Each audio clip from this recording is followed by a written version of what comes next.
Zettelkasten, we are live.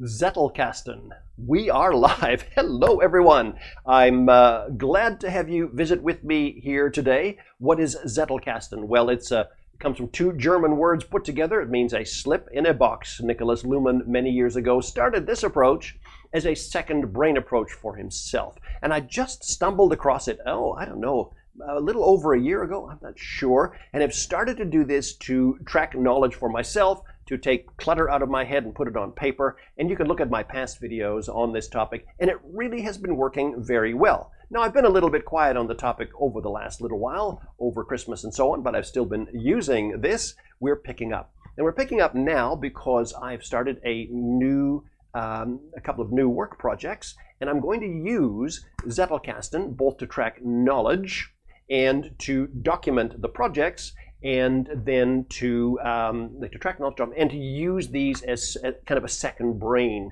And so I'll be intensely involved in that, and I'll be stepping along with you. And I'm really keen for input from you. If you say, well, wouldn't this work? Wouldn't that work? And so on. Because really, it's just that journey. Now, it's a journey that's been very valuable for me so far. And if it helps you, that's great. You might think, well, hey, this doesn't apply to me at all. I'm just happy with regular notes or whatever. Now, one of the challenges that we have with documentation in business projects or any sorts of projects is relating images or pages or references one to another, and doing it in a consistent way that's kind of smooth and sweet and easy to use. Now, on the internet, we do that with a thing called hyperlinking. And that's a very broad topic, but a hyperlink allows you to get back to a document and that you were at. You can flick it back, or you can flick back or whatever. You can see a link to a related document and so on. A lot of our search engines use hyperlinking extensively. You don't even know that they use those, but they'll look at documents and the hyperlinks in the documents and how they're used. Stuff happens under the hood. You have no idea about it. It's just that advanced, and that's really something. But this kind of thinking, this whole hyperlinking world, is very much related to the thinking behind a Zettelkasten approach. In the Zettelkasten approach, what I'm going to start doing today and tomorrow, by the way, because it's the weekend, is I'm going to get my Zettels, my cards, and I'm going to start putting and creating one card per every department that I visited, okay, and the people that are in that department. Now, eventually, I'm going to know all those off by heart. However, these relationships have to do with what these people do and so on and so forth. So that's what's going to happen. Then there's going to be another card which will have to do probably with relationships to suppliers and all those links and connections. Now, over time, some of the cards will be abandoned because they won't be necessary, but others will be preserved and then used to document a project overall.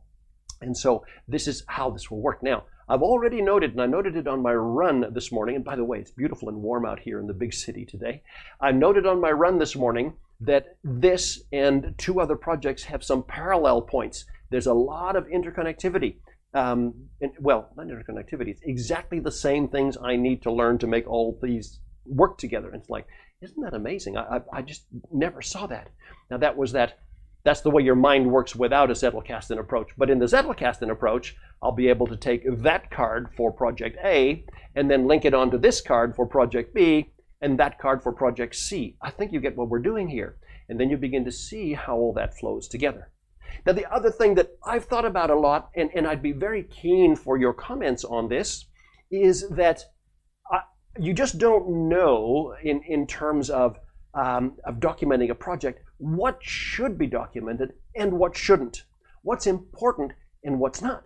When you first start a project, you're really grabbing away at all these little inputs, and you think what this guy said was important, and what this system does is important, and so on. And in time, you realize that your perspective on all that has changed. What you thought was of low importance as the project grows, you realize this is massive. This is something that stops a whole business running if you don't get it right. So, oh, wow, I misjudged that. And this is this challenge that I'm faced with at the moment. As I start to document these things, I've got to ask myself if there's a way of denoting or recording on the Zettel, on the card, the level of importance of this overall. And this is an entirely different thing, something I'd never thought about and have not required in the past. Let's see if I can get you some kind of illustration here. You're just starting to work as a maybe as a bookkeeper in a medium size, maybe it's a maintenance company. And you're just starting to work there, and as you get everything organized and you get all your notes in front of you and everything and all of that, you don't have a problem with the skills. You're still learning the company. And someone makes this offhanded comment that, you better just be sure your supplier details are correct. Yeah, thank you. But you think, okay, that's fair enough, right? And it's an offhanded comment. And you might note it, you might even think, oh yeah, I don't know what he's complaining about, or whatever, and you go on. And then you realize that what you've done is you set up a supplier wrong, and the wrong amounts and the wrong payments are going to, or payments are going to the wrong supplier. And you think, oh no, what a complete nightmare. It's like, oh yeah, that guy warned me about supplier codes. I never realized how important that was. I think you know what I'm talking about here, okay? In projects, you have this all the time.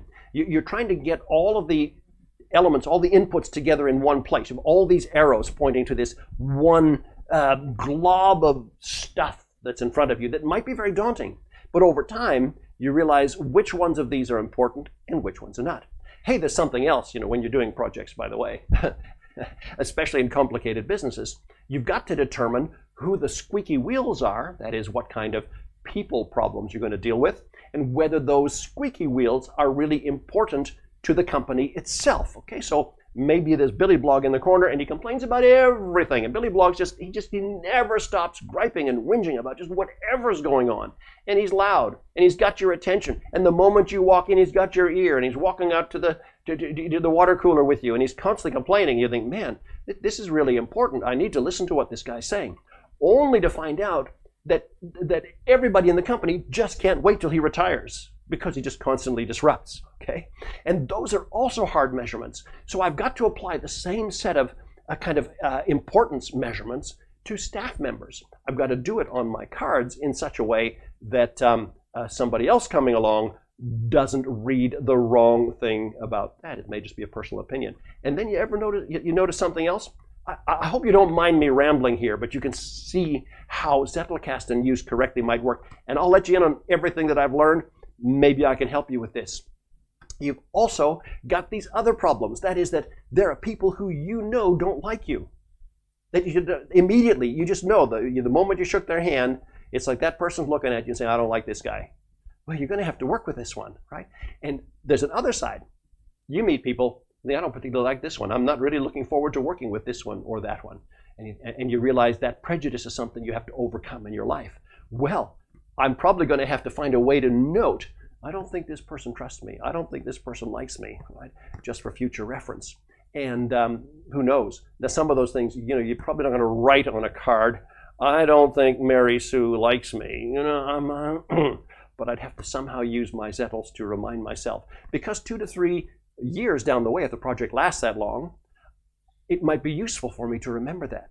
Might be useful because of how quickly things leave you. All right, so we are live. We're heading into documenting our first substantial project with Zettelkasten from beginning to end. I wish I could share the customer with you, but I can't. So I'm just going to have to hide that from you. But I will share my struggles and my miseries and my findings, and this might benefit you. My name is Al Person. Come back for more on Zettelkasten. We are live.